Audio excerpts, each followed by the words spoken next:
Dr. Francesco Lo Monaco, we are now in London at the Congress of European Society of Cardiology. You are presenting here some research.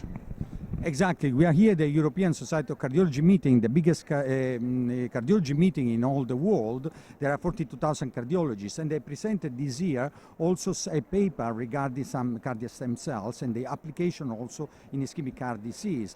Basically, when there is a heart attack and an infarction, there is an occlusion of one of the arteries, and so far the only way is to do a coronary bypass, so an angioplasty, so a procedure revascularization.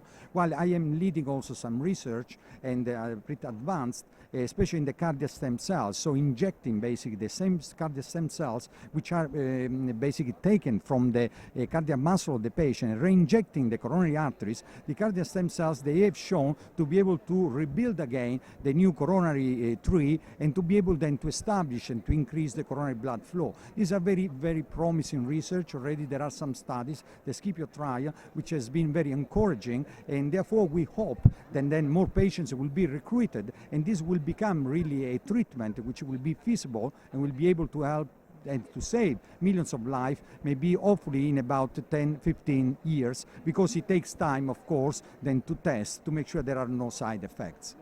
What is next in this field of research?